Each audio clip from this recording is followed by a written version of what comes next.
Terima kasih telah menonton video ini. Jangan lupa dukung channel kami dengan mengklik tombol subscribe, like, dan komen ya. Barakallahu fiikum.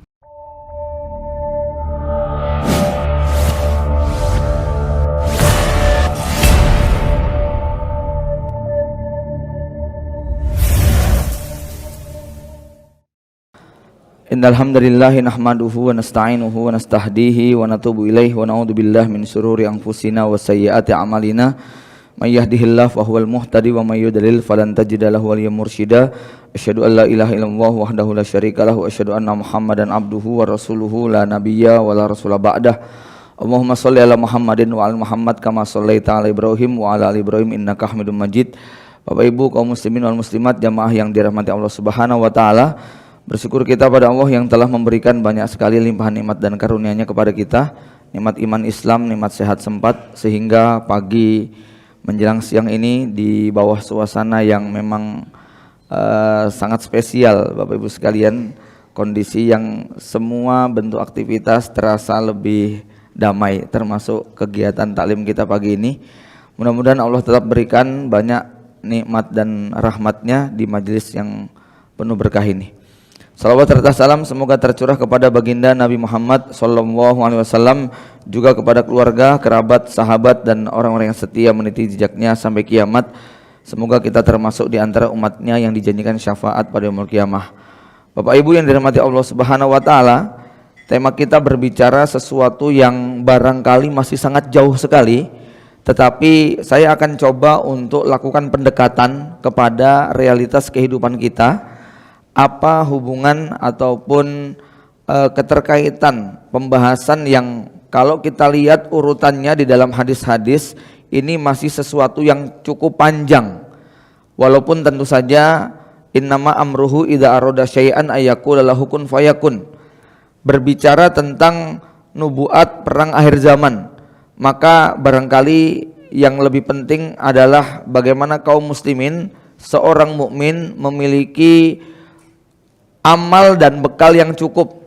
Satu hal yang belum menjadi tradisi bagi kaum muslimin di abad ke-20, 21 adalah apa yang direncanakan lebih banyak bersifat sesuatu yang sifatnya jangka pendek. Ya, berbeda dengan orang-orang di luar sana, ketika mereka meletakkan sebuah pondasi pemikiran, maka yang direncanakan adalah sekian abad ke depan. Dan mereka yakin pada saat mereka menanam pemikiran mereka, menanam kebaikan mereka, mereka merasa tidak harus menerima hasilnya dalam waktu dekat. Ya, maka hari ini misalnya teori Darwin panen pada 1-2 abad berikutnya. Dan sebenarnya cara berpikir seperti ini adalah cara berpikir para ulama di awal-awal abad Islam. Bagaimana mereka meletakkan pilar-pilar pemikiran itu yang kemudian hari ini kita merasakan buah dan dampaknya. Sesuatu yang hari ini kita tinggalkan karena kita lebih sering tertarik untuk bekal-bekal yang sifatnya kita nikmati sekarang. Ya, Bapak Ibu yang dirahmati Allah Subhanahu wa taala, maka orang-orang Yahudi itu adalah orang yang begitu yakin terhadap nubuat. Saking yakinnya sesuatu yang belum tentu mereka jalani, tapi dengan tekun mereka mereka lakukan. Apa diantaranya? Bagaimana mereka mempersiapkan perang akhir zaman antara umat Islam dengan Yahudi dengan cara mereka menanam pohon gorkot yang pada tahun 2015 Agustus kemarin lebih dari 2,3 juta batang sudah ditanam. Coba Bapak Ibu sekalian kita bayangkan ya, nek kita kira-kira kayak gitu bosen nggak Pak? Perangnya entah kapan, tapi mereka membaca hadisnya bahwa di akhir zaman nanti orang Islam akan berperang melawan Yahudi, di mana orang Yahudi akan lari bersembunyi, tapi semua benda, batu, pohon berbicara, ya muslim hadal yahud faktuluh illa syajarata ghorqat, kecuali pohon ghorqat. Dan mereka dengan seriusnya hari ini merampas hektar demi hektar tanah yang ada di Palestina. Dari yang awalnya tahun 1924 mereka nggak punya apa-apa, tapi kemudian kita lihat pada tahun 2020 lebih dari 80% tanah sudah mereka caplok. Kebun-kebun zaitun milik orang Yahudi bulldozer semuanya diganti dengan pohon-pohon gorkot. Nah, ini menggambarkan keseriusan mereka. Nah, pertanyaannya seberapa napas kita bertahan panjang untuk kemudian merenungkan hadis-hadis atau tema-tema semacam ini, tapi tetap dengan cara-cara yang rasional. Ini penting sekali, Pak. Karena begini, kajian akhir zaman atau fitnah akhir zaman itu kontennya bisa dua. Satu, kajiannya akan menjadi fitnah, itu kan, ya, di mana orang salah kaprah di dalam bersikap mengambil keputusan, atau kita betul-betul mengkaji hadis-hadis fitnah akhir zaman untuk kemudian kita antisipasi dengan melakukan hal-hal yang tetap rasional tetapi juga menyandarkan sepenuhnya kepada Allah Subhanahu wa taala. Ya.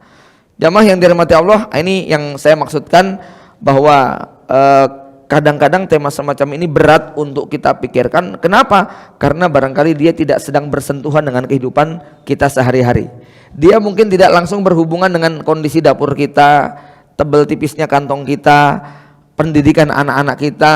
Tetapi ini sebuah keniscayaan yang akan terjadi. Ya, di mana para ulama dulu telah mencontohkan, mereka walaupun sangat paham terhadap hadis-hadis akhir zaman, faktanya mereka tidak berhenti untuk ekspansi menyebar ke seluruh penjuru dunia, menyebarkan ajaran Islam ini, dan kemudian masyarakat dunia merasakan daripada kebaikan Islam. Pada saat yang sama, ada di antara kita yang belajar akhir zaman justru bawaannya lemes, bawaannya nggak bergairah, bawaannya putus asa, pesimis bahwa hari-hari ke depan yang akan kita lalui adalah hari-hari yang isinya semua adalah masalah, ya, dan musibah.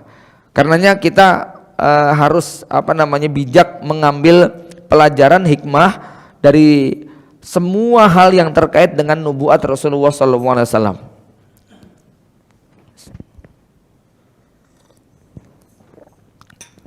Jamaah yang dirahmati Allah, sekian waktu yang silam ketika saya berdua dengan Ustadz Umar Mita di sini, pembahasan tentang kita berada akhir zaman semuanya bercerita tentang yang hampir sudah terjadi. Maka pada hari ini kita akan berbicara sesuatu yang belum terjadi tetapi memiliki korelasi yang sangat kuat dengan kehidupan kita hari ini. Bapak Ibu sekalian, berbicara tentang Al-Malhamah Al-Kubra atau nubuat perang akhir zaman, maka bukan hanya Islam yang punya narasinya. Narasi dalam Islam menggunakan diksi Al-Malhamah Al-Kubra.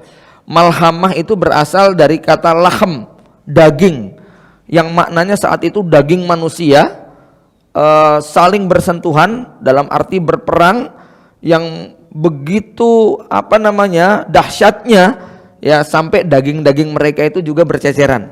Itu kira-kira filosofi yang terkandung dari makna Al-Malhamah Al-Kubra, ya.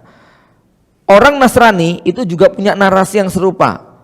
Konon mereka menyebut dengan istilah Armageddon, ya, perang yang berada di Bukit Magedo di wilayah negeri Syam. Orang Yahudi juga punya narasinya. Dan hampir semua agama-agama dunia mereka punya narasi tetapi dengan nama yang berbeda-beda. Dan tentu saja Bapak Ibu sekalian, dengan hakul yakin 100% kita yakini, kita nyatakan bahwa yang benar narasinya adalah yang datang dari Allah dan Rasulnya. Sedangkan dari selain Allah dan Rasulnya itu semua hanya dugaan, rekaan, di mana mereka mengarang, mengambil kesimpulan, membuat narasi hanya dengan ilusi atau hanya dengan khayalan belaka. Sementara kita meyakininya karena memang hadis-hadis yang ada menunjukkan demikian. Ini poin penting yang harus difahami, bahwa narasi tentang Malhamah Kubra bukan hanya dimiliki oleh kaum muslimin, tetapi di luar kaum muslimin mereka juga punya keyakinan. Nah, tinggal nanti kita adu keyakinan mana yang benar, dan kita sebagai orang beriman yakin betul akan kebenaran sabda Nabi SAW. Ya, Bapak Ibu yang dirahmati Allah, yang kedua, bahwa Malhamah Kubra ini dalam rangkaian tanda-tanda kiamat masuk dalam kategori tanda kiamat besar, walaupun tidak tercatat dalam 10 rangkaian tanda kiamat besar. Rasulullah menyebutkan tentang 10 tanda kiamat besar. Ketika bertemu dengan para sahabat sedang duduk-duduk, kemudian Nabi bertanya, "Ma tatahaddasun?" Apa yang sedang kalian obrolkan? Mereka mengatakan, "Kunna natahaddasu anis saah." Kami sedang berbincang tentang hari kiamat ya Rasul. Maka Rasulullah bersabda, "Innaha lan taqumas saah hatta taqa'a asru ayat." Kiamat tidak akan terjadi sampai 10 tanda ini terjadi. Lalu Nabi menyebutkan Dajjal, Nabi Isa yang pertama kali adalah Dajjal, kemudian matahari terbit dari barat, kemudian Ya'juj wa Ma'juj, kemudian angin lembut dari arah Yaman, kemudian gempa di timur, gempa di barat, gempa di Jaziratul Arab, kemudian binatang dabah, kemudian api yang menggiring, dan yang terakhir kata perawi adalah turunnya Nabi Isa alaihissalam. 10 tanda yang Nabi sebutkan tidak menjelaskan tentang urutannya, tapi Nabi hanya menyebutkan 10 tanda ini. Nah, ini rata-rata ketika para ulama berbicara tentang tanda kiamat besar yang dibahas 10 tanda ini. Ya. Namun di antara rangkaian 10 tanda ini, Imam Mahdi, Dajjal, Nabi Isa dan semuanya, itu di tengah-tengahnya ada berbagai peristiwa yang tidak disebutkan di dalam rangkaian ini, namun disebutkan dalam riwayat lain.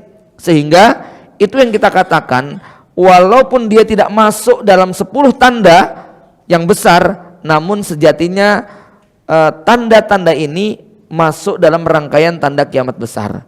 Makanya termasuk Imam Mahdi tidak masuk di dalam 10 tanda. Ya, sehingga para ulama berbeda pendapat. Imam Mahdi ini masuk tanda kiamat kecil atau tanda kiamat besar. Kalau dimasukkan dalam tanda kiamat kecil, faktanya rangkaian yang terjadi di zaman Imam Mahdi itu tanda-tanda kiamat besar. Imam Mahdi ketemu Dajjal, itu adalah tanda kiamat besar. Imam Mahdi ketemu Nabi Isa, itu tanda kiamat besar. Maka akhirnya ada yang kemudian membagi menjadi 3. Ada tanda kiamat kecil, ada tanda kiamat besar. Imam Mahdi adalah pintu gerbang dari tanda kiamat kecil menuju tanda kiamat besar. Artinya apa? Semua peristiwa yang terjadi sebelum munculnya Imam Mahdi, dia adalah tanda kiamat kecil. Dan semua peristiwa yang terjadi setelah Imam Mahdi nanti Allah munculkan, maka itu masuk dalam rangkaian tanda kiamat besar, walaupun tidak termuat di 10 tanda riwayat Imam Muslim tadi. Bisa difahami ya? Ya. Bapak Ibu yang dirahmati Allah Subhanahu wa taala, maka ini poin pentingnya. Al-Malhamah Al-Kubra adalah salah satu rangkaian peristiwa penting, bahkan sangat besar dalam perjalanan hidupnya Imam Mahdi, yaitu ketika Imam Mahdi harus berhadap-hadapan dengan koalisi pasukan Romawi yang Nabi menyebutkan jumlah tentaranya sekitar 960.000, sebab Rasul bersabda di dalam hadis Muslim, mereka berkumpul dengan berapa? Samanuna royah, 80 bendera. Ma'akulli royatin isna asaro alfa junda. Di masing-masing bendera atau negara itu jumlah pesertanya ada 12.000 tentara. Jadi 8 kali 80 kali 12.000. Ada 960.000 tentara, koalisi Romawi, gabungan 80 negara yang akan mengepung kaum muslimin. Ya, peristiwa ini disebut dengan Malhamah Kubro, tapi juga disebut dengan Batsyatul Kubro, hantaman yang sangat keras. Ya, disebut dengan Batsyatul Kubro, pukulan ataupun hantaman yang sangat keras, atau disebut juga dengan goncangan yang sangat keras. Nah, itu nanti ada hubungan yang sangat banyak dengan berbagai macam bencana alam. Kenapa, Bapak Ibu sekalian? Kalau ceritanya cuman Malhamah Kubro, perang yang ada di wilayah sana, ya barangkali kita mikirnya begini, alah apa urusannya perang yang terjadi di Suriah, tidak ada efeknya ya dengan kehidupan kita. Kalau kita bicaranya sekarang barangkali iya Bu, ya kalau kita melihat perang Suriah yang sudah berjalan hampir 10 tahun ini, barangkali kita komentarnya iya, peristiwa yang ada di sana tidak terlalu berpengaruh buat kita, ya. Dalam arti pengaruh ekonomi, pengaruh yang terkait dengan masalah finansial. Ya, tapi besok perang yang terjadi di sana itu akan mempengaruhi seluruh kehidupan dunia. Kenapa? Karena boleh digambarkan dunia atau negara-negara kaum muslimin, termasuk juga negara-negara non-muslim, di seluruh belahan dunia ibarat roda itu adalah ruji-rujinya. Ya. Sementara negeri Syam itu ibaratnya seperti poros tengahnya. 1-2 ruji patah tidak terlalu jadi persoalan. Tapi ketika porosnya ini bergerak keliru, ya, maka seluruh ruji-ruji tadi akan apa? Berdampak dengan pergerakan poros ini. Ya. Ibarat penyakit, maka negeri Syam, ya, mencakup Suriah dan Palestina dalamnya, itu mirip seperti jantung atau penyakit yang paling berbahaya lah. Ya, sementara negara-negara di berbagai belahan yang lain itu mungkin cuma mirip demam, pilek, sakit koreng, ya, kemudian apalagi bisul dan sebagainya. Artinya orang masih bisa bertahan hidup dengan penyakit bisul, pilek, demam dan semisalnya, tapi begitu jantungnya berhenti untuk berdetak, maka itu secara dohir, walaupun kematian biologisnya barangkali belum divonis, tapi kita sudah bilang, wah kayaknya sudah berakhir hidupnya, jantungnya sudah berhenti. Nah begitulah kira-kira kehidupan yang terjadi di negeri Syam. Nanti saya akan jelaskan apa dampak daripada Malhamatul Kubro pada kehidupan ekonomi, politik, sosial di negeri kita. Itu dampaknya amat sangat jelas, ya, sebagai gambaran bahwa Rasulullah SAW menjelaskan baik dengan bahasa yang terang maupun dengan kiasan, perang itu nanti tidak lagi sebagaimana yang kita pahami sekarang, tapi dia akan kembali ke zaman batu, ke era abad ke-8 di mana perang kolosal dengan senjata batu, panah, kuda, pedang, tombak itu akan kembali lagi pada masa itu. Ya, Bapak Ibu sekalian, dulu waktu nyantri sekitar 25 tahun yang lalu, narasi ini sudah pernah saya dengar. Ada seorang ikhwan atau ustadz yang cerita besok kita akan kembali ke zaman batu, tanpa bensin, tanpa pesawat, tanpa teknologi. Jelas waktu mendengar kalimat itu kami ketawa, kami menganggap bodoh pikiran itu. Ya nggak mungkin masa kita akan kayak begitu lagi, ya. Lalu kemudian dinukilkan atau diceritakan itu ada dalilnya, ada hadisnya, ya. Masih juga belum percaya. Kenapa? Karena memang benar-benar tidak rasional. Seperti tidak rasionalnya dalam pikiran seseorang yang kemarin sempat muncul di media, dia mengolok-olok, zaman modern kayak gini kok latihan naik kuda, latihan manah, latihan berkendara dengan binatang. Ini sudah nggak zamannya, ini sudah zaman teknologi. Ya Bapak Ibu yang dirahmati Allah, ya barangkali ini yang komentar belum ngaji gitu ya, belum membaca hadis-hadis yang ada. Ya padahal ya tokoh-tokoh dunia, pakar-pakar dunia sudah memprediksi akan terjadinya peristiwa ini. Einstein misalnya, itu dikutip di banyak media, dia mengatakan sebagai seorang pakar fisika, ya beliau mengatakan begini, saya tidak tahu senjata apa yang akan digunakan manusia dalam perang dunia ketiga nanti, tapi aku pastikan bahwa setelah itu manusia akan berperang menggunakan batu dan kayu. Itu statementnya Einstein. Saya tidak tahu Einstein ini baca hadisnya atau gimana ya, kok bisa punya pemikiran yang klop dengan apa yang kita yakini nantinya, ya. Tapi Bapak Ibu yang dirahmati Allah, kita akan coba urutkan, ya. Ini saya beri wacana global dulu tentang apa itu hakikat Malhamah Kubra. Intinya dia bagian dari rangkaian tanda-tanda kiamat besar yang dampaknya bukan hanya menimpa kepada yang bersangkutan, tetapi akan berefek ke seluruh dunia. Ibarat dia itu gelombang tsunami, maka ini episentrumnya, kemudian dampak daripada gelombangnya melebar sekian radiusnya sampai melebar kemana-mana, ya, ke seluruh dunia sampai ke ujung pantai pun terkena gelombangnya. Wallahu a'lam bishawab. Bapak Ibu sekalian, poin ini tadi sudah saya singgung, munculnya Imam Mahdi sebagai batas antara tanda kiamat kecil dan munculnya berbagai tanda kiamat besar. Pertanyaannya, terus apa tanda-tandanya, Tat? Ya, jamaah rahimakumullah, saya ingin mengajak supaya sekali lagi kajian nubuat ini tidak menjadi fitnah. Maka memang ada bagian-bagian tertentu yang tidak harus kita ketahui semuanya. Ada sejumlah kebenaran yang memang harus ditunda untuk disampaikan. Ketimbang kemudian kalau kita sampaikan nanti malah menjadi kebingungan karena tidak tahu harus berbuat apa. Mirip seperti kalau ada pasien yang masuk rumah sakit penyakitnya berat, kira-kira dokter gimana sikapnya, Bu? Pak? Hah? Kira-kira sikap dokter gimana? Kalau ditanya gimana Pak dokter? Jawabannya apa kira-kira, Pak? Insya Allah nggak apa-apa. Oh, padahal itu sudah stadium 4 itu, ya. Tapi dokter demi menjaga adab dan etika tetap mengatakan insya Allah nggak apa, ya.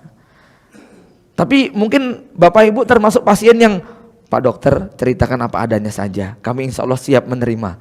Mungkin ada pasien yang kayak gitu. Ya sudah, kalau memang pasiennya kayak gitu, Pak dokternya akan cerita apa adanya. Lah ibu-ibu kira-kira termasuk pasien yang mana ini? Supaya saya menyampaikannya nanti saya akan bilang baik-baik saja atau dengan heboh sekali gitu ya. Baik Bapak Ibu sekalian, dalam menuntut ilmu itu sikap kita nggak boleh seperti teko, Pak.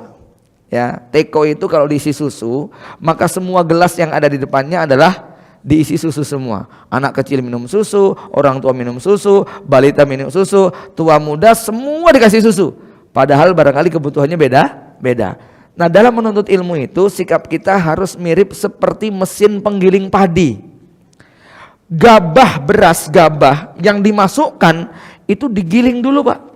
Setelah digiling, nanti ada gabahnya, ada berasnya, ada dedek atau katulnya. Ya, berasnya nanti dikasih manusia, itu pun diolah lagi. Kalau yang makan balita dibuat bubur dulu. Ya, kalau yang makan itu sudah mampu baru dimasak jadi nasi. Katulnya ya diberikan kepada peternak. Sementara gabahnya, kulit padinya itu diberikan kepada mungkin pengrajin batu bata, genteng dan semisalnya. Kira-kira begitulah menuntut ilmu itu. Jangan apa yang kita pahami disampaikan, apa yang kita dengar kita sampaikan. Ini menjadi penting karena ini era media sosial. Semua yang kita dengar gregetan pengennya disampaikan. Nanti kalau dikejar jawabannya dari tetangga sebelah, dari grup sebelah, ya. Memangnya ngomong gitu nggak dapat pertanggungjawaban? Itu kena pertanggungjawaban. Jangan kemudian melempar sesuatu yang kemudian kita lepas tangan. Ada juga yang masih agak lumayan, ya. Mau tanya bener nggak kabar ini? Saya yakin penghuni tempat itu juga nggak ada yang ngerti, gitu ya. Tapi dia pura-pura ya mau tanya ini bener apa enggak, ya. Ya harusnya kamu nanyanya kepada yang pertama kali nyebar berita itu dari mana, gitu loh, ya. Jangan dilempar ke grup yang barangkali mereka juga sama-sama tidak tahu semuanya. Bapak Ibu yang dirahmati Allah Subhanahu Wa Taala, kembali kepada bahasan kita. Jadi Imam Mahdi ini adalah salah satu poin penting ketika kita masuk pada tanda-tanda kiamat kubro, ya. Tanda tentang kemunculannya banyak. Ada yang bersifat fisik, ada yang bersifat sosial politik, ada yang bersifat gejala alam semesta, ya. Yang bersifat fisik, maka Rasul menyebutkan ciri dan tandanya. Tubuhnya begini, hidungnya begini, dahinya begini, posturnya begini, dan seterusnya. Di antara tanda-tanda itu ada yang doif, tapi juga ada yang sahih, ya. Maka kalau kita berpatokan kepada tanda-tanda fisik, nampaknya akan berpotensi untuk menyimpang atau ngawur. Misalnya tandanya hidungnya mancung, dahinya lebar, janggutnya lebat. Lah orang Arab semuanya kayak begitu, ya. Namanya Muhammad, kira-kira di Arab nama Muhammad ada nggak, Pak? Jangankan di Arab, ya, di tempat kita nama Muhammad itu ribuan, bisa ratusan ribu kan gitu, ya. Artinya kalau ada orang yang kemudian, oh ya ini mirip namanya Muhammad, bapaknya Abdullah, cirinya begini, itu peluang fitnahnya besar, itu ya. Makanya dari zaman awal sampai sekarang yang ngaku jadi Muhammad Imam Mahdi itu sudah lebih dari 25. Semuanya ngaku sebagai Imam Mahdi. Ya, makanya untuk tanda fisik ini untuk level kita nampaknya bukan makomnya. Kita nggak berhak untuk kemudian mengidentifikasi ini kayaknya calon Imam Mahdi ini. Sudahlah, kita nggak levelnya kayak begitu. Ya, bukan makom kita untuk bicara yang semacam itu. Yang kedua, itu tanda gejolak sosial politik. Ditandai dengan wafatnya seorang raja Arab, kemudian perebutan kekuasaan antara 3 putra mahkotanya. Lagi-lagi saya tidak tahu apakah ini bisa direkayasa. Tetapi analisa semacam ini sudah pernah terjadi sejak tahun 2000 dan sampai sekarang belum terungkap. Ya, maka saya hanya merekomendasikan dalam arti apa?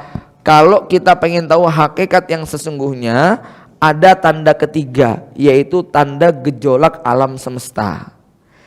Itu pun di antara tanda-tanda tadi tidak semuanya kemudian kita bisa mudah memahaminya. Misalnya apa? Tanda munculnya Imam Mahdi itu munculnya bintang berekor. Ya, kemarin ramai loh Pak, tanggal 15 Februari. Semua media, bukan semua, banyak media itu mengangkat 15 Februari akan ada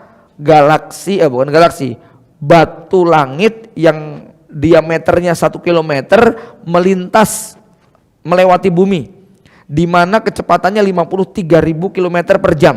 Dia akan melintas pada tanggal 15 Februari, tepat 1 hari setelah Valentine Day.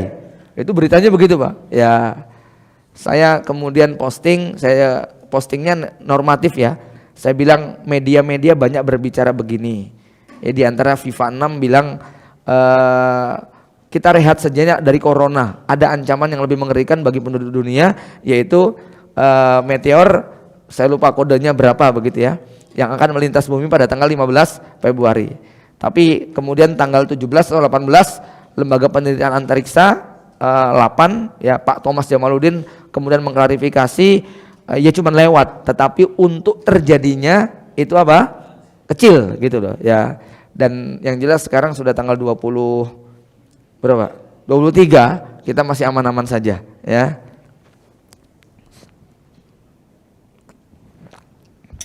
Bapak Ibu sekalian ya. Jadi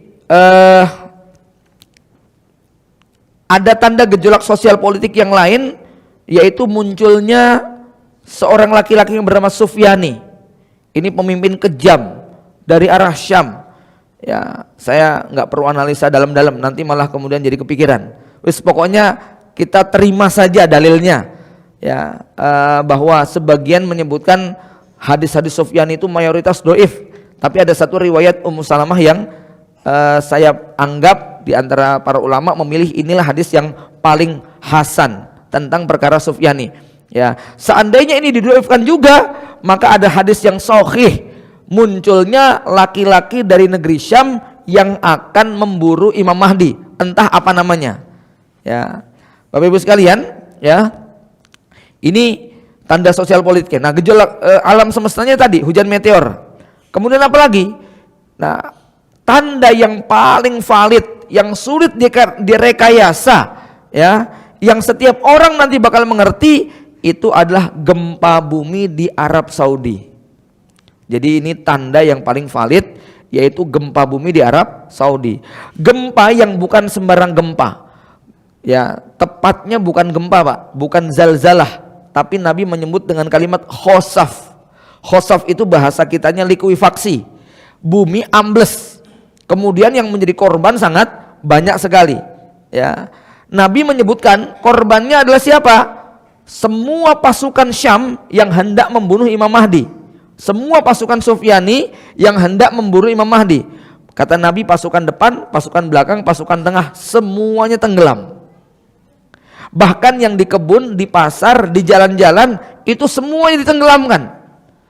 Nah, nanti kalau yang lagi umroh atau yang lagi sekolah di Saudi atau yang lagi haji, kalau dapat informasi semacam ini, korbannya besar, ini nanti akan viral, ya, maka besar kemungkinan itu adalah tanda dekatnya Imam Mahdi.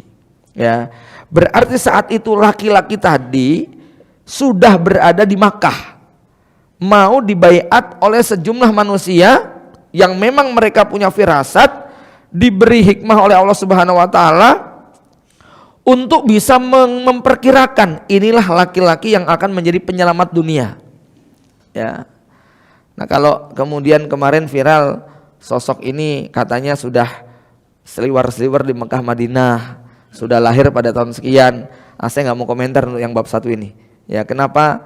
Nanti nampaknya kita khawatir spekulasinya makin liar gitu ya Pak ya. Nah, kita cukup masukkan ini dalam ranah keimanan. Bapak Ibu yang dirahmati Allah, yang ingin saya ingatkan begini. Hati-hati mencampur adukkan antara berita-berita kekinian yang berhubungan dengan nubuat akhir zaman, lalu itu kita masukkan dalam ranah keimanan. Ini harus waspada ya. Kita cukup mengimani perkara-perkara global, sedangkan data-data, fakta-fakta yang dianggap mendukung perkara tadi itu adalah khobar. Yang namanya khobar bisa benar bisa salah. Ya, misalnya kita percaya Dajjal itu nanti bermata satu, padahal hadisnya bukan berarti matanya satu. Lalu kita mendengar ada bayi di Israel yang lahir matanya satu, lalu kita kait-kaitkan. Nah, ini fatal ini, apalagi dimasukkan dalam ranah keimanan. Ini lebih ngeri lagi. Atau misalnya di Palestina sudah ada bayi yang bisa bicara, yang mengatakan besok saya adalah yang akan dibunuh oleh Dajjal. Lalu itu kita masukkan di dalam apa? Bagian mengimani hari kiamat.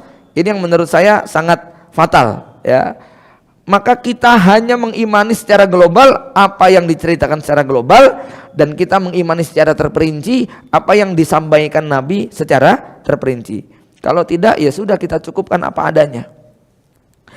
Bapak Ibu sekalian ya, jadi peristiwanya nanti laki-laki pemimpin negeri Syam yang kejam dan luar biasa ini akhirnya terkubur dalam peristiwa Khosaf. Ada yang menganalisa bahwa peristiwa Khosaf atau likuifaksi tadi ada hubungannya dengan hadis lain, yaitu hadis tentang munculnya api dari bumi Hijaz. Ya, api ini akan keluar dari perut bumi Hijaz, kemudian menerangi semuanya sampai jarak 1200 km itu akan nyala semua. Nabi menyebutkan la taqum sa'ah hatta tahrujan nar min ardil Hijaz tudiu a'naqal ibil bibusra. Kiamat tidak akan terjadi sampai nanti api dari bumi Hijaz itu muncul, di mana onta-onta yang jaraknya di Busra atau 1200 km, 800 mil itu akan menyala lehernya. Ini untuk menggambarkan betapa dahsyatnya api tadi. Nah, kalau memang ini berbarengan, maka memang potensi korban sangat besar. Dan Bapak Ibu yang dirahmati Allah Subhanahu wa taala, ini hanya analisa sederhana. Jadi nanti kalau kita lihat hadis-hadis akhir zaman itu banyak berbicaranya di Timur Tengah semua. Cerita tentang perangnya, konfliknya, problemnya itu ngumpul di Timur Tengah. Maka muncul pertanyaan, waktu itu kita lagi ngapain? Waktu itu Australia bagaimana? Negeri Cina seperti apa? Amerika bagaimana? Dan seterusnya. Ada kekhawatiran kalau kemudian negeri-negeri itu di masa yang tadi Nabi ceritakan sudah nggak ada lagi. Karena apa? Memang menjelang kiamat nanti akan banyak perkara-perkara yang tidak masuk akal terjadi secara serempak. Ya, Bapak Ibu sekalian, fenomena corona misalnya, saya nggak tahu berapa angka yang sebenarnya disembunyikan ya untuk fenomena ini. Tapi kalau kita mendengarkan cerita yang tidak resmi, itu angkanya sangat mengerikan. Ya, maka kepunahan manusia dengan berbagai macam peristiwa bencana alam itu sangat berpotensi untuk mengurangi jumlah penduduk dunia secara masif. Ya. Makanya nanti hadis-hadisnya ini rata-rata berbicara Timur Tengah semuanya. Jamaah rahimakumullah, maka peristiwa api yang keluar dari bumi Hijaz ini sangat mungkin memang menewaskan sekian banyak manusia. Ya. Nah, setelah itu Imam Mahdi akan dibaiat menjadi pemimpin kaum muslimin yang disepakati.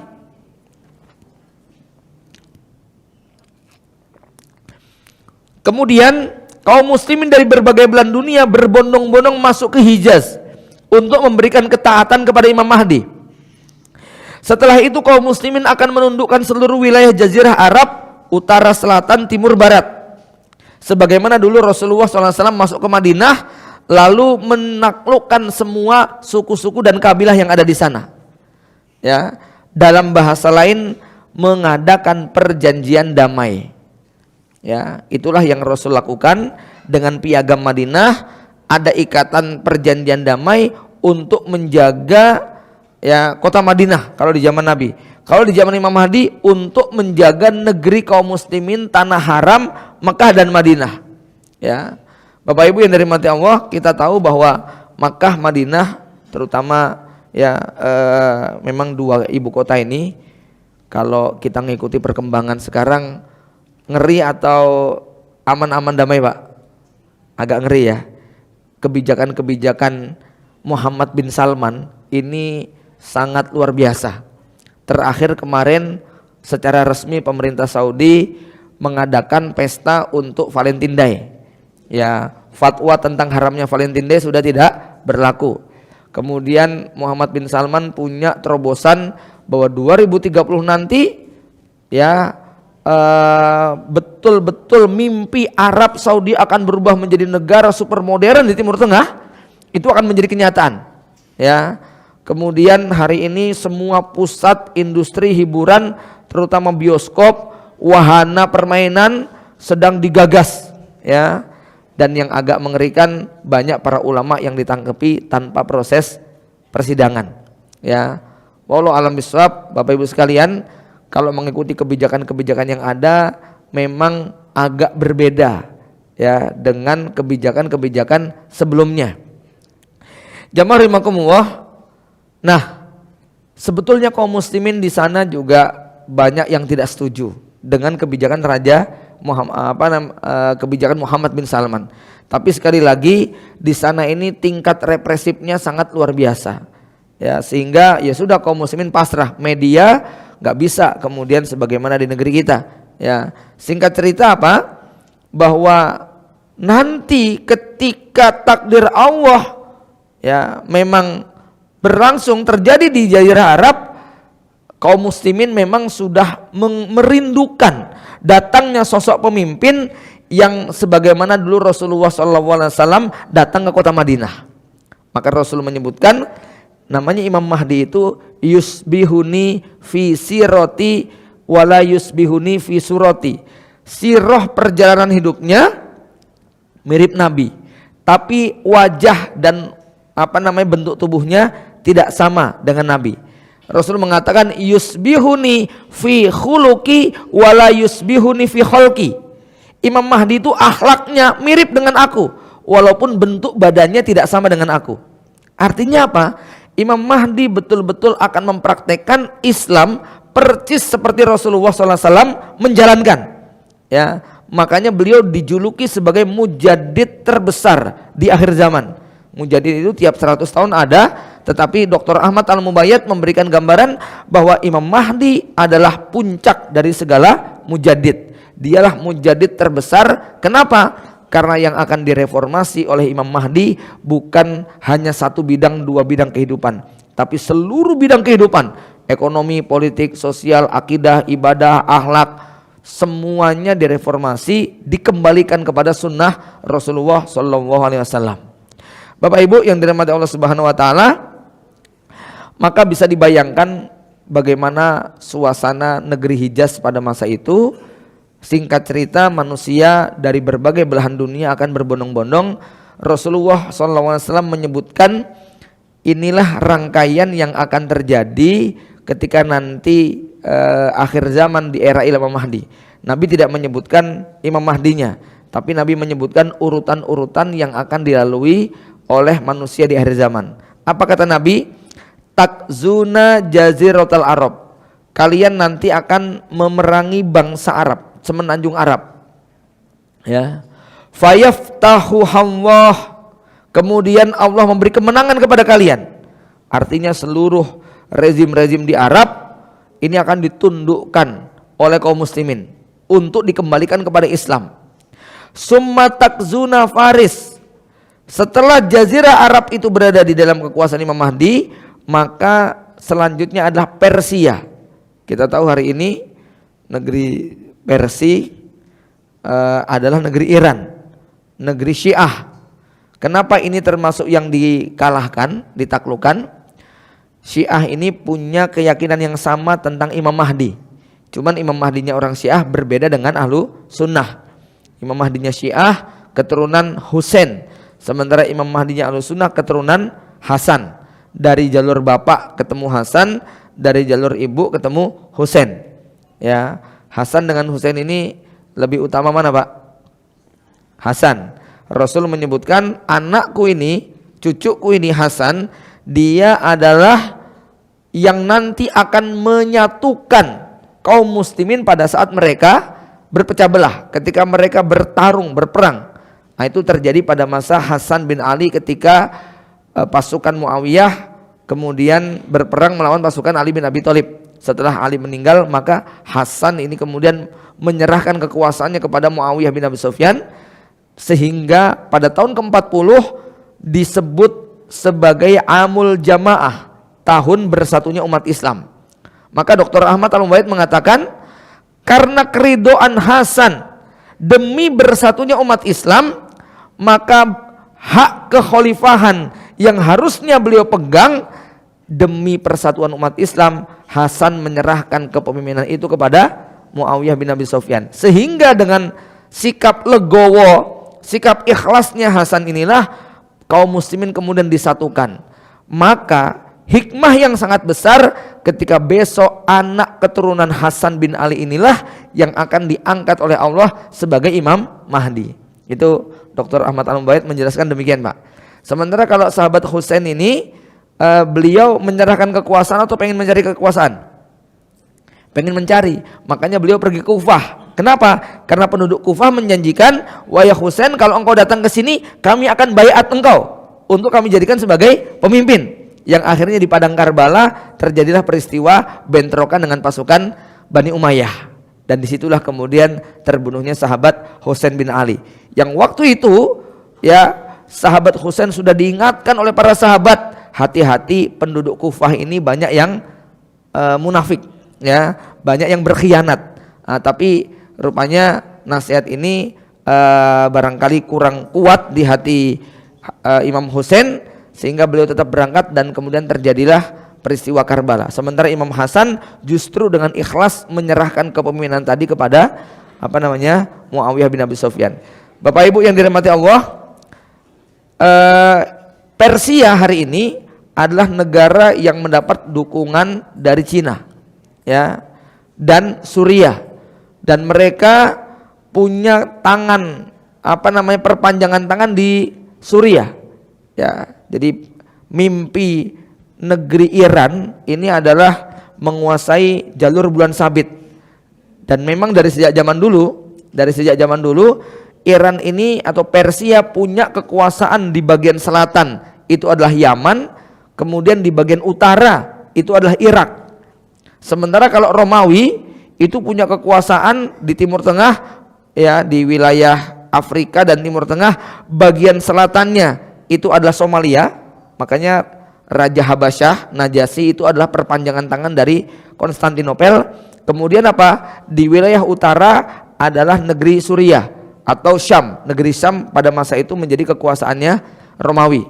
Nah, Bapak Ibu sekalian, di akhir zaman wilayah Iran ini yang kemudian hari ini kita saksikan mereka mencengkeram negeri Suriah, di mana presidennya adalah seorang Syiah. Bahkan Syiahnya Syiah yang paling ekstrim, yaitu Syiah Nusairiyah. Di Yaman mereka juga punya kekuasaan, yaitu suku Hotsi, yang secara Syiah itu Zaidiyah, tetapi kalau sudah bicara politik mereka tetap mendukung kebijakan pemerintah Iran, ya. Walaupun sebagian ulama ada yang mengatakan Syiah Zaidiyah itu konon Syiah yang dekat dengan Ahlus Sunnah, tetapi itu Syiah Zaidiyah yang dulu, Pak, ya. Adapun Zaidiyah yang hari ini menjelma menjadi Hotsi, ya, maka secara politik jelas mereka sangat fanatik dengan kebijakan-kebijakan politiknya negeri Iran. Bapak Ibu yang dirahmati Allah, maka benturan ideologi ini nggak bisa disatukan. Persia termasuk yang dikalahkan, namun kekalahan Persia tidak dilakukan sendirian oleh kaum muslimin, tapi dibantu oleh negara Romawi, ya Bapak Ibu sekalian, ya. Maka setelah itu summa takzunar Rum fayaftahu Allah, kemudian kalian memerangi bangsa Romawi, lalu Allah memberi kemenangan. Nah, inilah kalimat takzunar Rum, ya. Inilah yang menjadi poin utama pembahasan Malhamatul Kubra. Karena takzunar Rum di sini, ya, ini ya adalah perang yang kita sebut tadi dengan nama Al-Malhamah Al-Kubra. Kemudian setelah Malhamah Kubra, summa takzunad Dajjal. Setelah itu kalian memerangi Dajjal. Berarti Malhamah Al-Kubra itu perang terakhir sebelum Dajjal. Bapak Ibu yang dirahmati Allah, Nafi berkata, ya Jabir, ala taro annad Dajjal la yahruju hatta tuftaharum.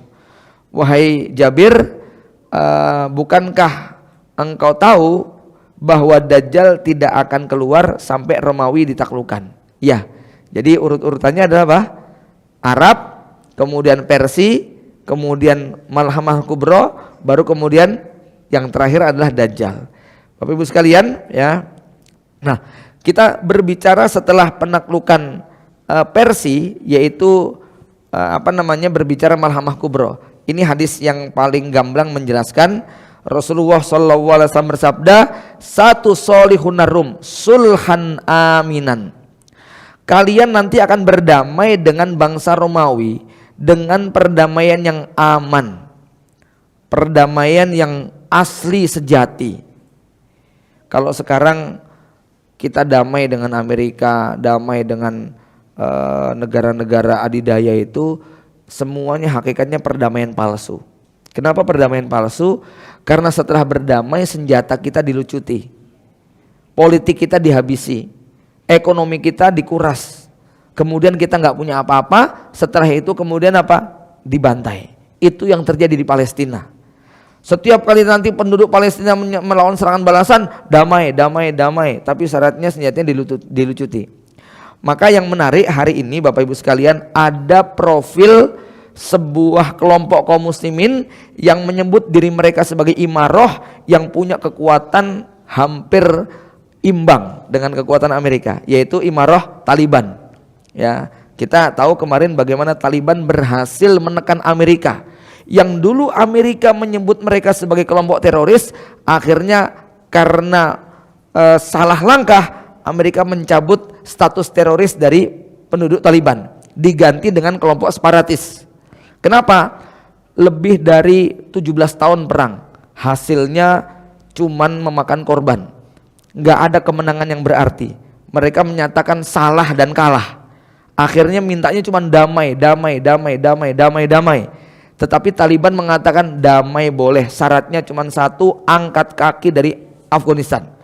Jangan ada satupun tentara Amerika yang ada di Afghanistan. Ya, Afghanistan Amerika menego, berkali-kali nego, pokoknya satu aja syaratnya, pergi. Ya, tapi setelah nanti kami pergi, tolong dong negara Anda damai dulu dengan pemerintah lokal. Anda nggak usah campur tangan dengan negara kami. Nanti pemerintah Kabul akan kami selesaikan dengan metode kami. Nggak usah campur tangan. Ya, ini yang menarik Bapak Ibu sekalian tentang fenomena Taliban. Ya, sehingga kemarin jalan-jalan ke Jakarta disambut sama presiden dan wakil presiden, disambut sama menteri luar negeri. Itu menunjukkan secara eksistensi perdamaian yang diinginkan oleh Taliban itu sempurna. Maknanya sempurna bagaimana? Duduk sama rendah, berdiri sama tinggi. Dan ketika Amerika menekan, tolong dong senjata dilucuti. Jangan bicara melucuti senjata. Sampai kiamat senjata kami tidak akan kami lucuti. Kira-kira gitu jawaban Taliban. Itu yang membuat Amerika bingung. Akhirnya sampai sekarang nggak rampung-rampung. Ya, artinya apa? Karena Amerika berat kalau sampai kemudian meninggalkan total tentara mereka. Tapi Taliban juga tidak akan melemah dengan harga yang sudah ditawarkan. Bapak Ibu sekalian, ya. Maka di sini perjanjian damai antara kita dengan Romawi, Amerika dan semisalnya itu perjanjian damai seperti waktu Rasul bikin Sulhul Hudaybiyah. Sangat ketat. Sebelum Sulhul Hudaybiyah, posisi Rasul adalah buronan yang dikejar-kejar oleh rezim Quraisy. Begitu Sulhul Hudaybiyah, posisi Rasul diakui sebagai kepala negara Madinah. Ini menarik nih Pak, ya. Maka setelah diakui sebagai kepala negara Madinah, Rasul bebas berdakwah. Kemana saja berdakwah, tidak ada halangan. Ini poin penting yang harus kita pahami. Kenapa? Salah satu yang memicu terjadinya Malhamah Kubro atau perang akhir zaman tadi adalah ternyata pada masa perdamaian antara Imam Mahdi dengan bangsa Romawi, disitulah Imam Mahdi mengajukan syarat yang sangat banyak sekali. Ya. Jadi mirip seperti Taliban ketika berdamai dengan Amerika, yang diajukan Taliban banyak sekali syaratnya. Ya, apa diantaranya? Bagaimana mungkin akan terjadi perdamaian kalau mereka bebas membuli kami, membuat stigma negatif kepada kami? Maka damai baru bisa dilakukan kalau mereka berhenti, nggak boleh bikin propaganda jelek tentang Taliban. Gitu ya. Yang kedua, bagaimana kami bisa damai kalau rakyat kami ada ditangkepi dan tidak jelas kesalahannya, tapi dipenjara tanpa persidangan? Maka syarat damai, bebaskan semua tawanan. Itu ya. Kemudian yang ketiga, bagaimana kami bisa damai kalau seandainya tidak ada media resmi yang akan kami jadikan sebagai alat publikasi ke masyarakat?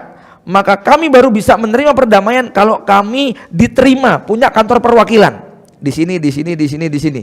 Sebab kalau kami nggak punya kantor perwakilan, nanti kami sulit untuk menyampaikan pesan-pesan resmi dari Imarah Taliban. Ya, banyak lagi Pak syaratnya Pak.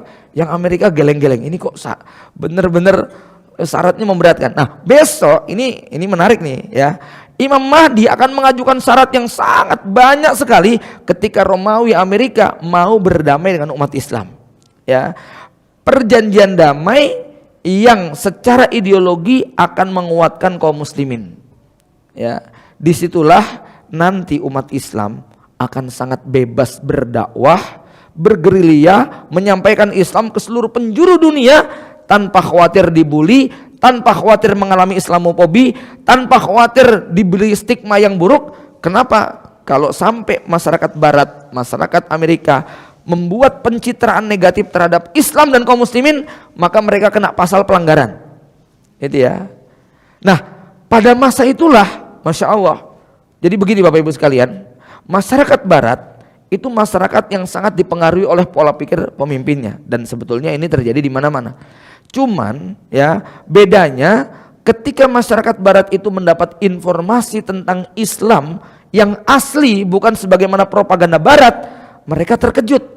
Ternyata Islam tidak sebagaimana yang digambarkan oleh mereka.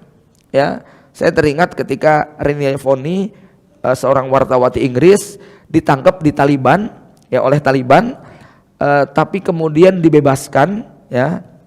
Kemudian sama Mullah Umar waktu itu pemimpin Taliban, dikasih tahu begini ya melalui juru bicaranya, setelah ditangkap kata Taliban, saya tawarkan Anda kalau mau masuk Islam.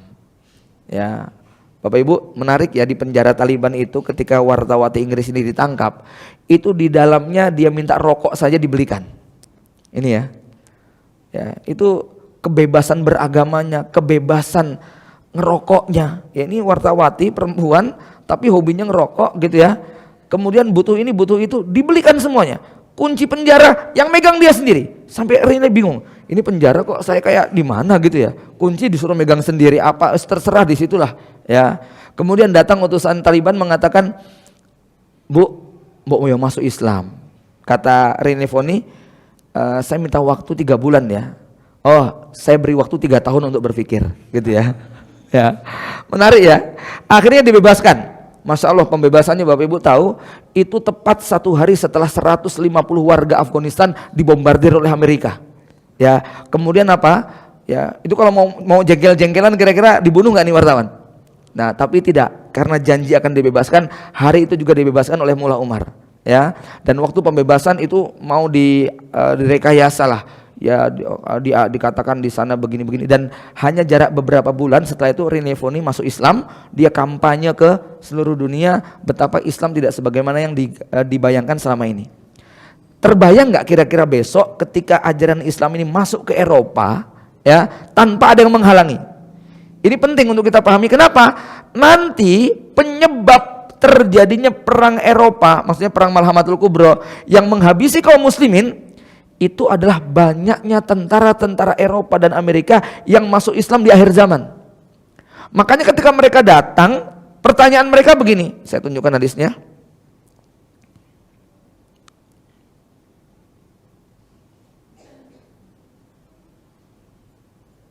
Nah ini, tidak akan terjadi hari kiamat, ini hadisnya.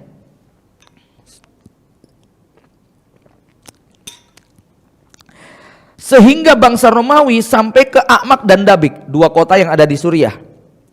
Kedatangan mereka dihadapi oleh sebuah pasukan yang keluar dari kota Madinah. Nanti kota Madinah ini ada yang mengatakan Damaskus, ada yang mengatakan Madinatul Munawwarah, yang merupakan penduduk bumi yang terbaik pada masa itu.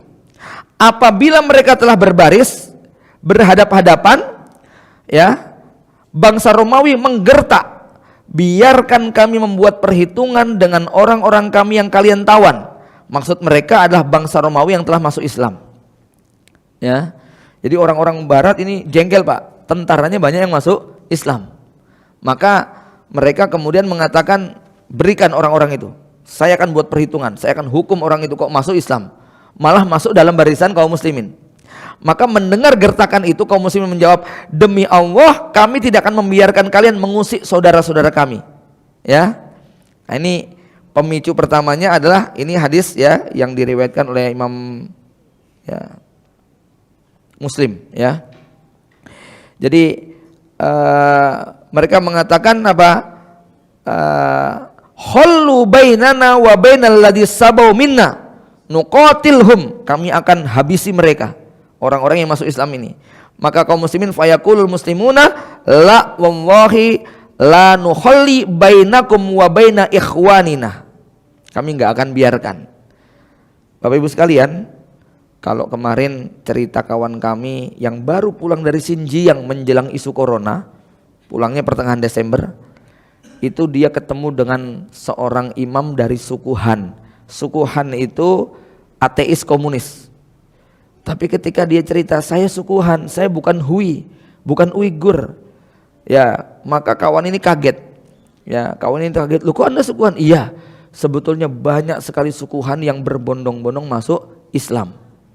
Karena mereka tahu betapa indahnya ajaran Islam. Tapi data ini ditutup-tutupi oleh pemerintah, jangan sampai menyebar. Bapak Ibu yang dirahmati Allah Subhanahu wa taala, ya. Maka besok di akhir zaman ini menjadi penyebab kenapa kemudian apa? Bangsa Romawi banyak yang masuk Islam setelah mereka dapat informasi tentang ajaran Islam yang sesungguhnya, di mana stigma jahat, teror, negatif dan sebagainya itu hanya kampanye mereka untuk menghabisi kaum muslimin. Ya. Bapak Ibu yang dirahmati Allah Subhanahu wa taala, maka perang ini kalau kita lihat satu fakta yang harus kita ungkap adalah kenapa kok Nabi menggambarkan perang ini akan kembali ke zaman unta. Jadi di dalam hadis ini disebutkan peperangan itu akan terjadi selama 4 masa. Dalam bahasa hadis ini 4 hari. Ya, hari pertama, hari kedua, hari ketiga kaum muslimin kalah total. Barulah pada hari keempat kemudian Allah memberikan kemenangan pada kaum muslimin. Jamaah yang dirahmati Allah,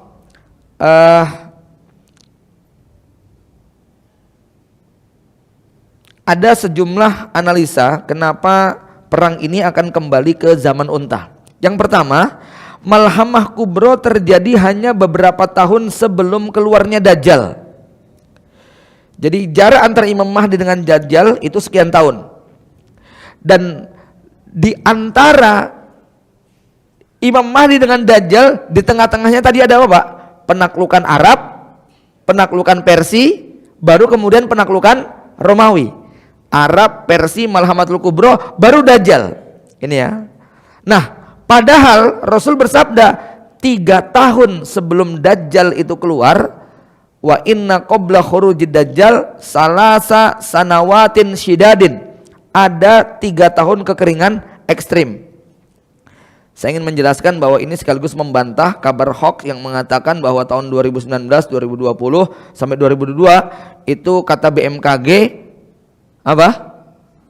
Kekeringan ekstrim. Itu tanda-tanda Dajjal mau keluar. Ya, Saya katakan itu adalah berita hoax ya. Jadi begini, banyak sekali hoax-hoaxnya ya terkait dengan ini ya. Jadi prediksi ini sudah dibantah oleh BMKG sendiri. BMKG hanya mengatakan bahwa 2019 sampai 2022 itu kekeringannya agak lebih panjang dibandingkan dengan tahun-tahun sebelumnya. Bukan kekeringan ekstrim tanda keluarnya Dajjal. Dan faktanya sampai hari ini banjir terus, begitu kan?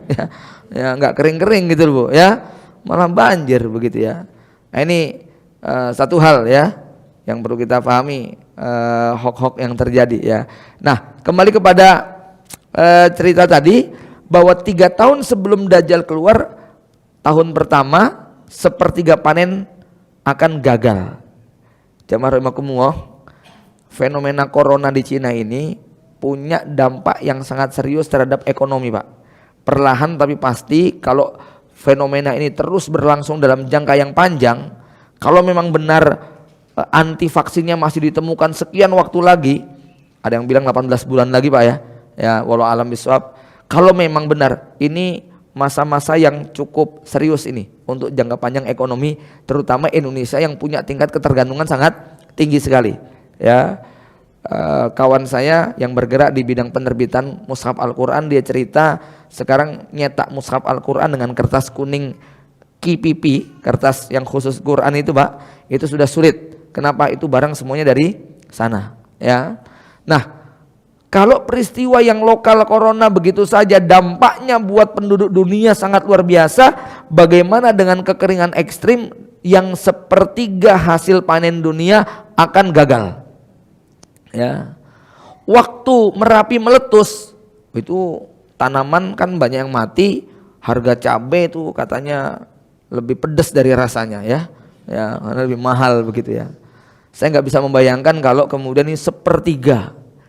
Kalau Bapak Ibu tahu peristiwa 205 tahun yang lalu ketika Gunung Tambora meletus, itu di sana di NTB ya, tapi dampaknya sampai ke Cina dan Eropa.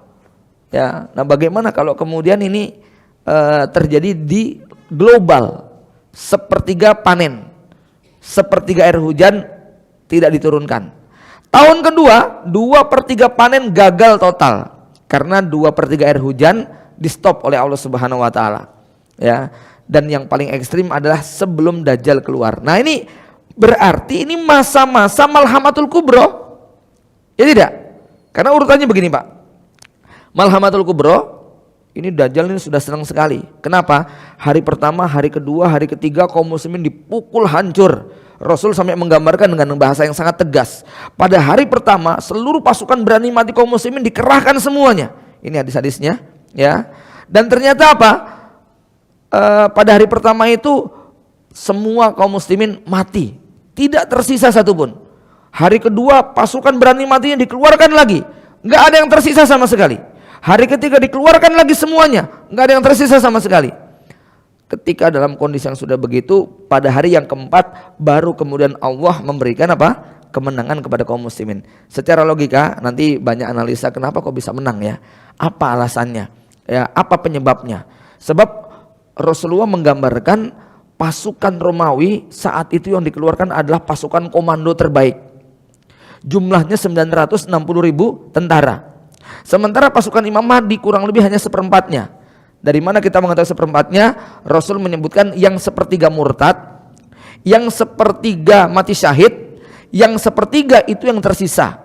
Dan di antara yang tersisa itu 70.000 orangnya akan diberangkatkan untuk menaklukkan Konstantinopel. Jadi itu peristiwanya setelah Malhamatul Kubro, baru kemudian Konstantinopel.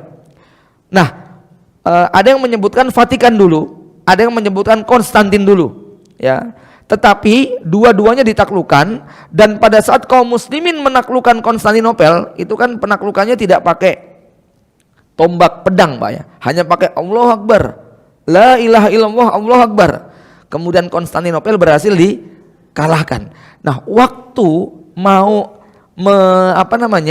mengambil ghanimah, tiba-tiba ada yang berteriak, sesungguhnya Dajjal telah menguasai keluarga dan harta-harta kalian. Maka kaum muslimin, ini hadis Muslim, kaum muslimin tidak jadi mengumpulkan ghanimah, tapi mereka segera kembali ke negeri Syam. Bapak Ibu yang dirahmati Allah, mulai Malhamatul Kubro itu sebetulnya isu tentang Dajjal akan keluar sudah rame, ya. Tapi puncaknya ketika kaum muslimin menaklukkan Konstantinopel, dan disinilah puncak kemarahan Dajjal. Seluruh kaki tangannya, pertama di Jazirah, semua kaki tangannya telah dikalahkan. Yang kedua di Persia, semua pasukannya dikalahkan. Yang ketiga di Romawi, yang 80 negara, yang hampir 1 juta tentara, yang secara hitungan hari pertama, kedua, ketiga mereka mendapat kemenangan. Lah kok hari keempat tiba-tiba kalah total. Puncaknya penaklukan Konstantinopel. Maka inilah makna hadis, innama yahrujud dajjal li ghadabin yusibuhu. Dajjal hanya akan keluar ketika kemarahannya sudah nggak tertahankan. Ini puncak kemarahannya Dajjal, Pak. Maka Dajjal kemudian berangkat dari negeri Persia di sebuah wilayah yang namanya Yahudiyah, di sebuah provinsi Iran yang namanya Isfahan. Ada kampung namanya kampung Yahudiyah. Disitulah Dajjal keluar dengan membawa 70.000 tentara. Mereka merangsek memasuki Khullah. Khullah itu antara Syam dengan Irak. Kemudian masuk ke selatan, kemudian sampai ke wilayah Jazirah, dan kemudian menghentak-hentakkan kakinya di luar kota Madinah. Setiap orang-orang munafik yang hatinya itu kotor, mereka akan bergabung dengan pasukan Dajjal.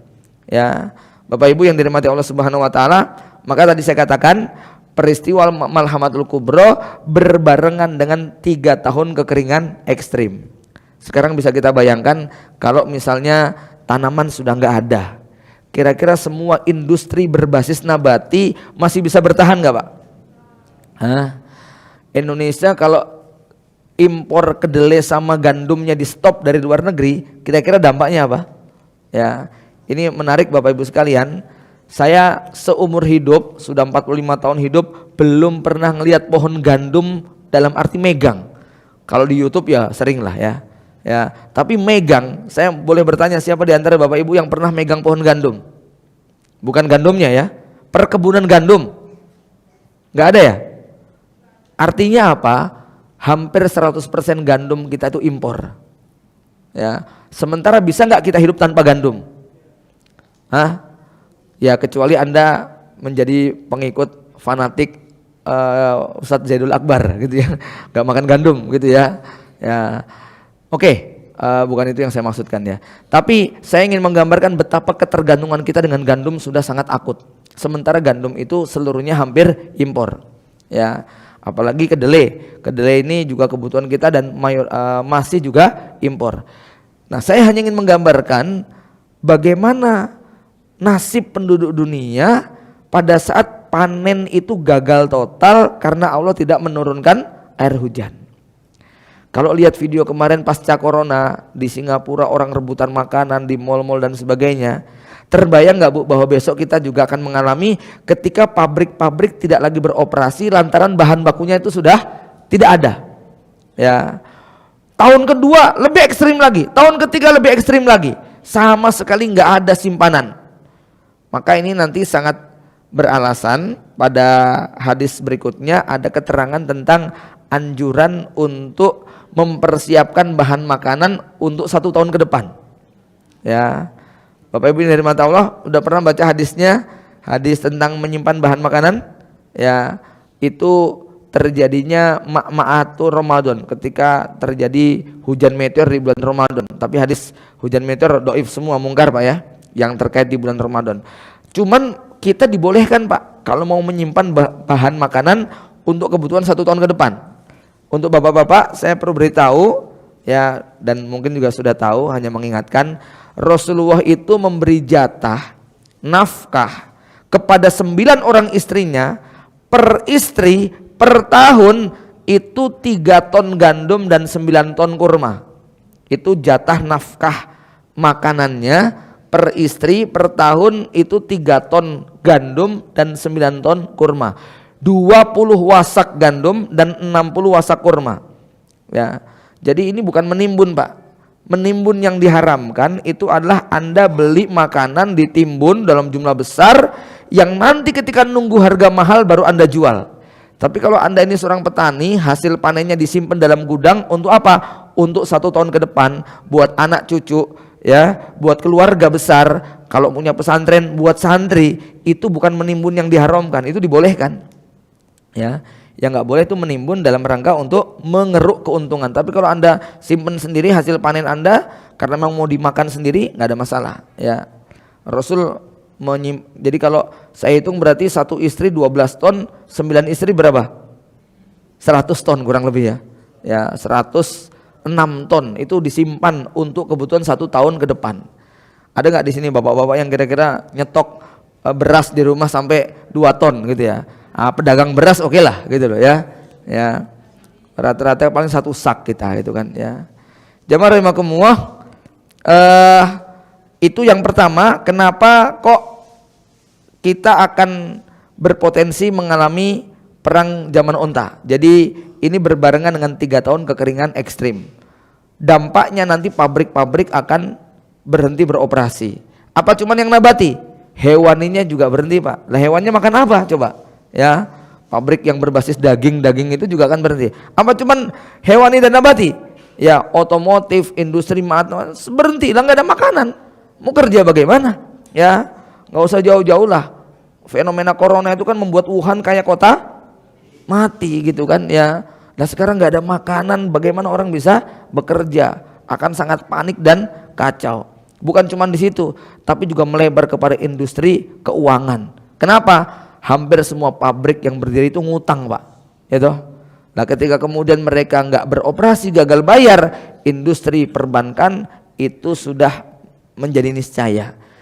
Ya, terbayang dengan Indonesia yang kata Bu Sri Mulyani, sekarang setiap bayi yang lahir utangnya 13 juta. Karena hutang bangsa Indonesia sudah tembus di angka berapa? 10.000 sekian triliun gitu ya. Itu dibagi kepada seluruh rakyat per bayi 13 juta. Jadi kalau jenengan punya anak 8, hutang Anda ke negara itu 130 juta, Pak. Ya. Saya bikin status kemudian ditanya, "Tat, besok di akhirat ditagih nggak itu, Sat?" Ya.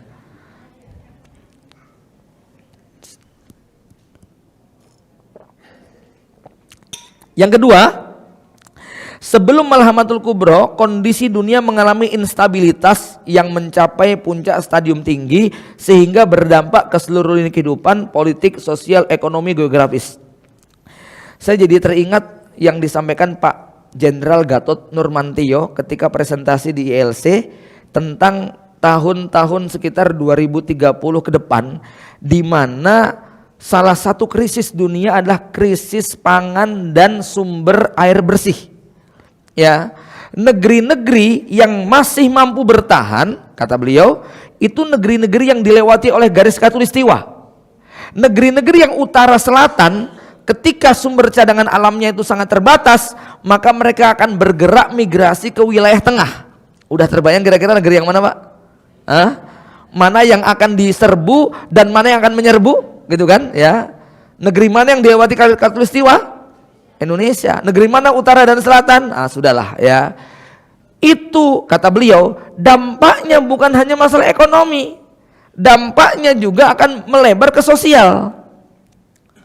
Terbayang nggak Bu, kira-kira kalau tiba-tiba sekarang ini ya datang migrasi 2.000 orang negro di sekitar, saya sebut negro ya biar ini aman ya. Ya, tiba-tiba ada 2.000 orang negro ngontrak di kanan kiri kita, nyaman nggak kira-kira Bu? Nah, mana orangnya mabok, zina, melacur, kemudian nggak sholat begitu. Itu secara ekonomi sudah pasti kita akan terpapar. Secara sosial dan politik pasti itu akan ada dampaknya. Nah, ini yang terjadi di berbagai belahan dunia demikian. Jamaah yang dirahmati Allah, saya jadi teringat ketika kemarin jumpa dengan kawan, beliau baru kemarin ketemu dengan Bapak Wapres. Sebelumnya karena beliau ini seorang ahli IT, produknya mau dibeli Cina dengan harga 5T, kemudian dia tolak ya. Dia cerita gini, "Ustadz, sebenarnya isu tentang pemerintah Cina yang akan mendrop jutaan penduduknya ke Indonesia sekian-sekian, itu bukan semata-mata kepentingan pemerintahnya, tetapi juga mengkondisi rakyatnya yang amat sangat tertekan dengan segala regulasi dan kebijakan. Sampai-sampai mereka tuh pengen tangannya dipotong aja. Kenapa? Kalau tangan mereka dipotong, mereka sudah gak punya kewajiban kerja dan dapat subsidi. Tapi selama mereka itu dikatakan utuh, normal, maka mereka wajib bekerja 24 jam. Itu yang membuat tingkat stres di sana luar biasa. Lah ketika tinggal di Indonesia, kok aman damai ya, enak ya, penak nangkene ya, gitu ya. Maka mereka nggak pengen balik lagi ke sana, Pak, gitu loh. Ya, kemarin viral ya berita pasca corona ini, kemudian katanya di sana kalau ada keluarga yang punya orang tua yang sudah nggak produktif, maka akan dikenai pajak berlipat-lipat karena hanya ngabisin biaya dan tidak menghasilkan apa-apa. Ya. Karena mereka pikirannya cuma kerja, cari makan, terus itu hidupnya, Pak. Ya tidak? Ya. Ketika mereka tidak menghasilkan, itu dianggap sebagai benalu. Sementara jumlah mereka terbesar di muka bumi. Ya. Bapak Ibu yang dirahmati Allah Subhanahu wa taala, maka ini yang kita katakan dampak yang sangat serius pada politik, sosial, ekonomi dan geografis. Ya. Kemudian satu lagi penyebab kenapa kok kita kembali ke zaman unta? Maaf, untuk poin ini saya perlu jelaskan.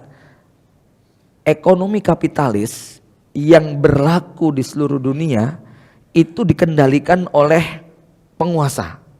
Ya, maksud saya begini Bapak Ibu sekalian.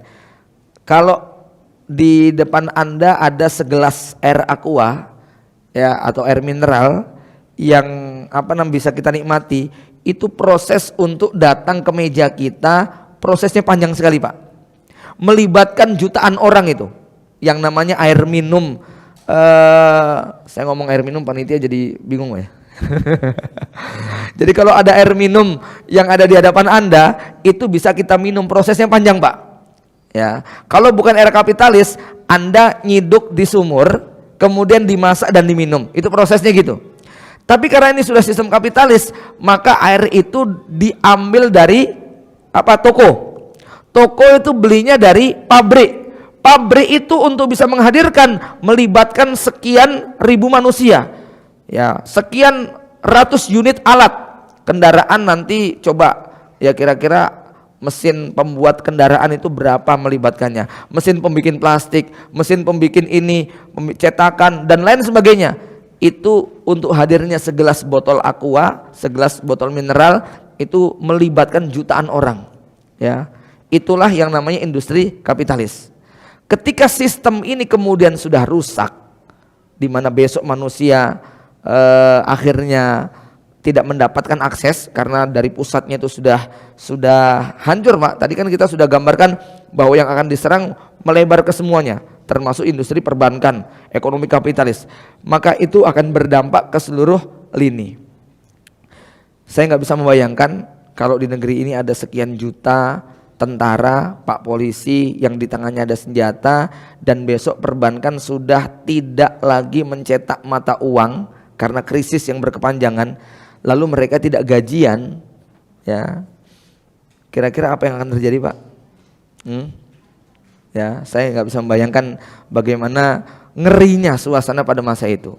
Bapak Ibu yang dirahmati Allah Subhanahu wa taala, ditambah satu lagi yang ketiga, yaitu apa? Sebelum Malhamatul Kubro ada beberapa peristiwa besar, bencana dahsyat yang menimpa bumi seperti hujan meteor, gempa dahsyat di Arab, surutnya sungai Efrat dan memunculkan emas, kemudian asap global. Jamaah sekalian,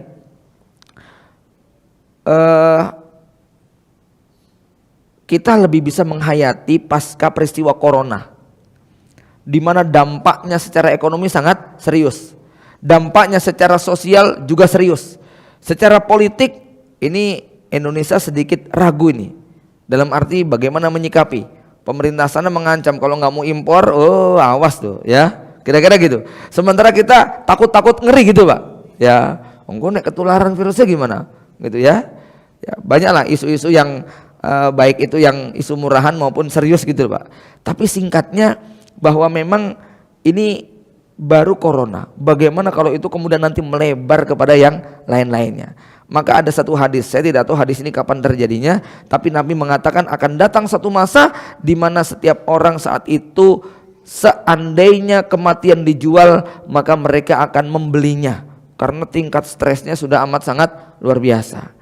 Bapak Ibu yang dirahmati Allah, kira-kira kalau sudah kondisi kayak begitu, ya terbayang tidak kira-kira apakah kita masih akan menikmati semua layanan sarana fasilitas ini? Ya, coba kalau listrik sudah di stop, gas sudah di stop, kemudian jaringan internet di stop. Sudah pernah kita alami belum, Mbak? Sudah ya?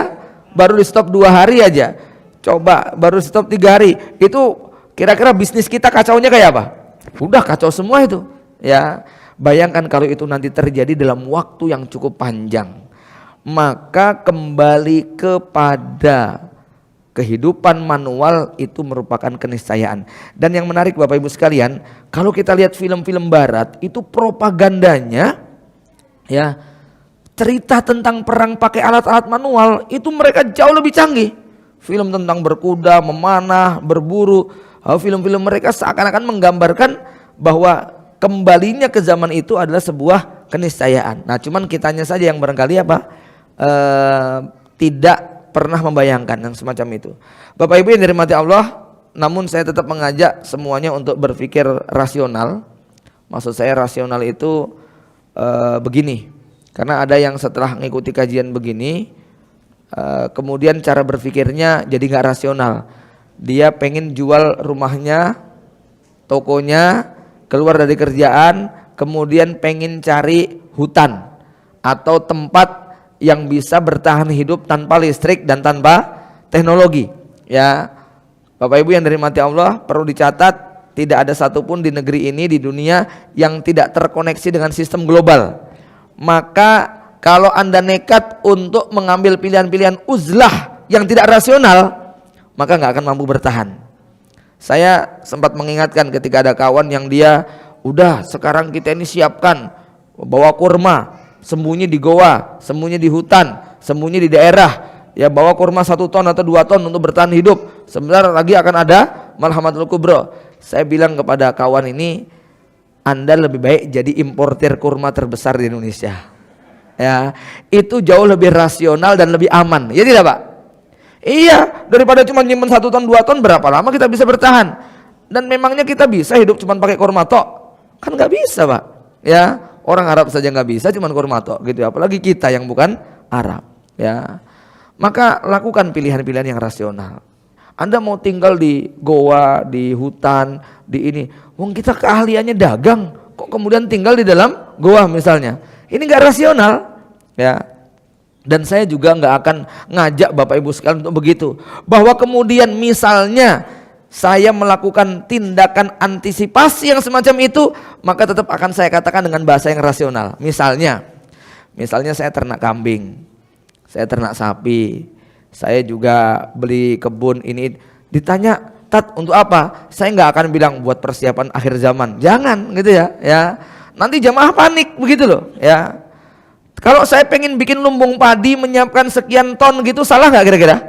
Enggak, tapi nggak harus kemudian ditanya masyarakat, Tat kok bikin lumbung padi gitu buat apa? Buat persiapan kiamat ya. Kalau itu jawaban yang disampaikan nanti bikin panik. Ya mereka kan bilang, ya Ustadz enak punya gini lah, kami mau ngapain begitu kan? Ya, jamaah yang dirahmati Allah, maka tetap mendapatkan hal-hal yang semacam itu, kita tetap rasional di dalam bersikap ya. Maka ada satu tema yang ini sering saya angkat, yaitu tentang membangun sikap optimisme di akhir zaman. Ya, kalimat intinya, kalimat pamungkasnya saya sampaikan, mau Imam Mahdi akan muncul, Nabi Isa akan turun, Dajjal akan keluar, maka catat baik-baik, kewajiban Anda memberi nafkah yang halal dan thayyibah kepada istri dan keluarga. Itu harga mati yang gak boleh ditawar, gak bisa diwakilkan oleh orang lain. Berarti bagaimana? Bisnis harus tetap jalan, usaha harus terus berkembang ya. Mau kiamat sudah dekat, Malhamatul Kubro di depan mata, Imam Mahdi akan muncul, Dajjal akan keluar, maka saya katakan kewajiban memberikan pendidikan yang terbaik buat keluarga Anda itu harga mati yang gak bisa ditawar. yang akan dituntut oleh Allah pada hari kiamat. Berarti gimana dong? Sekolah harus makin berkualitas, guru-gurunya harus tetap di-upgrade, gedung dan sarana fasilitasnya harus ditingkatkan, kurikulumnya harus diperbaiki. Itu rasional, Pak.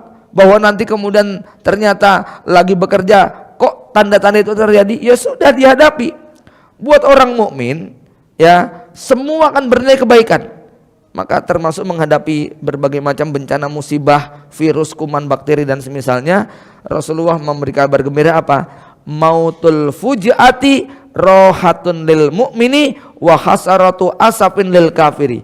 Kematian mendadak itu merupakan istirahatnya orang beriman, tetapi akan menjadi kerugian dan penyesalan bagi orang kafir. Ya, buat orang mukmin itu semuanya serba indah, Bu, ya. Mau mati duluan gara-gara ini gara-gara itu rohah. Allah sudah rindu berjumpa dengan kita, mudah-mudahan amal kita dianggap cukup sehingga Allah panggil kita duluan. Nah, kalau buat orang yang nggak punya persiapan amal soleh, maka hal itu tentu betul-betul akan menjadi penyesalan. Lagi asik-asik maksiat tiba-tiba mati mendadak, kira-kira gitu, Pak, ya. Jamaah yang dirahmati Allah, demikian barangkali paparan yang dapat saya sampaikan terkait dengan Al-Malhamatul Kubra. Singkatnya bahwa peristiwa perang akhir zaman ini bagian daripada tanda-tanda kiamat yang akan dilalui manusia, ya. Kemudian kita tetap harus berpikir rasional, lakukan hal-hal yang tidak memancing kebingungan publik, ya.